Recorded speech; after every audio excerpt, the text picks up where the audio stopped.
Hello everyone, welcome back to our channel Easy Learning. In this video, we can see Class 10 History chapter Nationalism in India. For better understanding of this chapter, I have decided to divide the chapter into 4.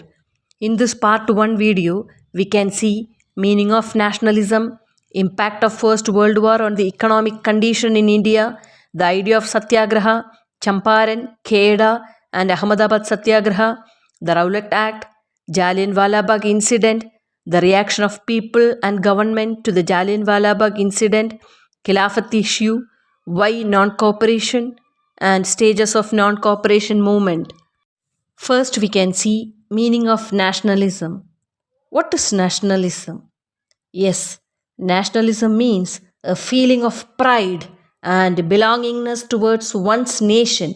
It is a feeling that unites people and drives them to fight for a common goal.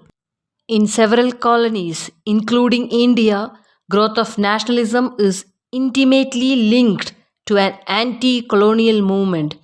People began to discover their unity in the process of their struggle against colonialism. The sense of being oppressed under colonialism provided a shared bond that tied many different groups together. The First World War helped in the growth of national movement in India by creating a new economic and political situation. The war led to a huge increase in defense expenditure, which was financed by war loans and increasing taxes. Custom duties were raised and income tax introduced. Through the war years, prices almost doubled, leading to extreme hardship for the common people. Villages were called upon to supply soldiers. Forced recruitment in rural area caused widespread anger. Acute shortages of food due to failure of crops accompanied by influenza epidemic accounted for some 12 to 13 million deaths. People hoped that their hardship would end after the war was over, but this did not happen. At this stage, a new leader appeared and suggested a new mode of struggle. Next, we can see the idea of Satyagraha. Mahatma Gandhi returned to India in January 1915. As you know, he had come from South Africa, where he had successfully fought the racist regime with a novel method of mass agitation, which he called Satyagraha. What is Satyagraha? Yes, it is a non-violence method of mass agitation. The idea of Satyagraha emphasized the power of truth and the need to search for truth. It suggested that if the cause was true, if the struggle was against injustice, then physical force was not necessary to fight the oppressor. Without seeking vengeance or being aggressive, a Satyagrahi could win the battle through non-violence. This could be done by appealing to the conscience of the oppressor.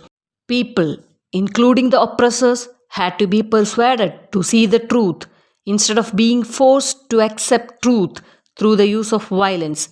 By this struggle, truth was bound to ultimately triumph. Mahatma Gandhi believed that this dharma of non-violence could unite all Indians. After arriving in India, Mahatma Gandhi successfully organized Satyagraha movements in various places. In 1916, he traveled to Champaran in Bihar to inspire indigo farmers to struggle against the oppressive plantation system of the British. Their demands were sanctioned. Next, in 1917, he organized the peasants of Kheda district in Gujarat. These peasants were worried because they could not pay the revenue due to crop failure and a plague epidemic. The recovery was waived off. Then after that, in 1918, Gandhiji went to Ahmedabad to organize Satyagraha movement among cotton mill workers. The mill workers were protesting for better wages. The British had to increase the wages along with reforms in working conditions.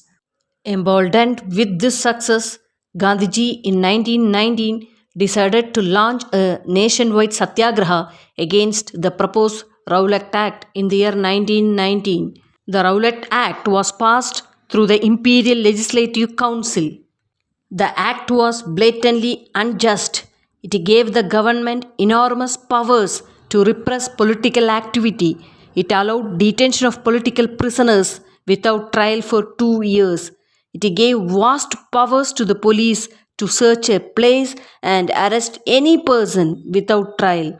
Despite united opposition of the Indian members in the Imperial Legislative Council, the act was passed. Mahatma Gandhi wanted non-violent civil disobedience against such unjust laws, which would start with a Hartal on 6th April. Rallies were organized in various cities.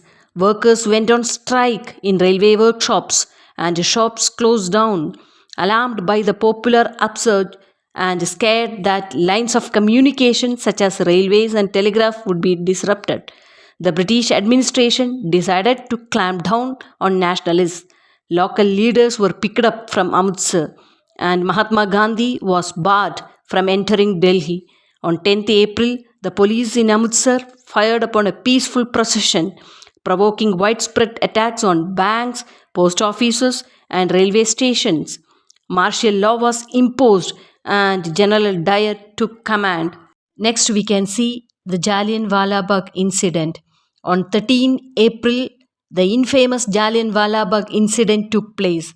On that day, a large crowd gathered in the enclosed ground of Jallianwala Bagh. Some came to protest against the government's new repressive measures. Others had come to attend the annual Baishagi fair. Being from outside the city, many villagers were unaware of the martial law that had been imposed. Dyer entered the area, blocked the exit points, and opened fire on the crowd, killing hundreds. His object, as he declared later, was to produce a moral effect, to create in the minds of Satyagrahis a feeling of terror and awe. As the news of Jallianwala Bagh spread, crowds took to the streets in many North Indian towns. There were strikes, clashes with the police, and attacks on government buildings. The government responded with a brutal repression, seeking to humiliate and terrorize people. Satyagrahis were forced to rub their noses on the ground, crawl on the streets, and do salam, salute to all sahibs. People were flogged and villages were bombed. Seeing violence spread, Mahatma Gandhi called off the movement. While the Rowlatt Satyagraha had been widespread movement, it was still limited mostly to cities and towns. Mahatma Gandhi now felt the need to launch a more broad-based movement in India, but he was certain that no such movement could be organized without bringing the Hindus and Muslims closer together. So he took up the Khilafat issue. Next we can see Khilafat issue. The First World War had ended with the defeat of Ottoman Turkey, and there were rumors that a harsh peace treaty was going to be imposed on the Ottoman Emperor, the spiritual head of the Islamic world called Khalifa.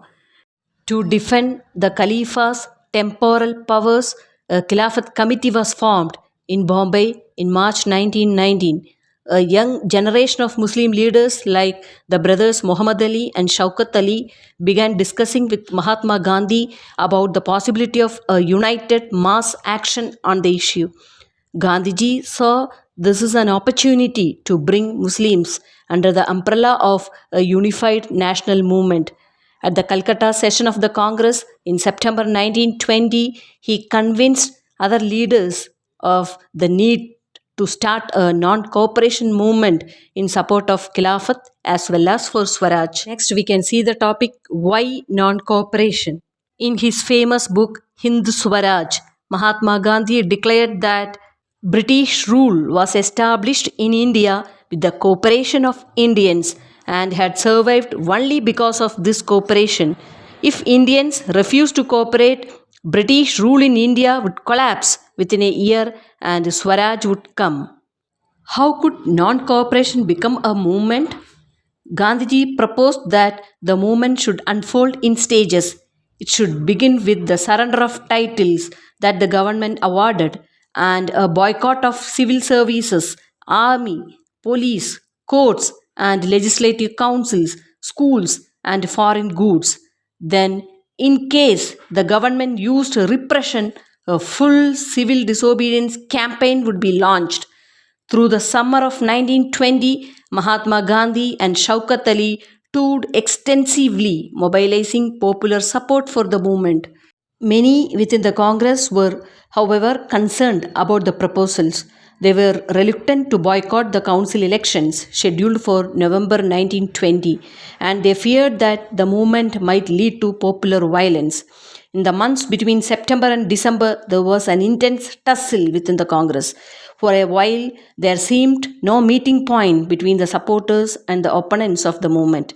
Finally, at the Congress sessions at Nagpur in December 1920, a compromise was worked out and the non cooperation program was adopted.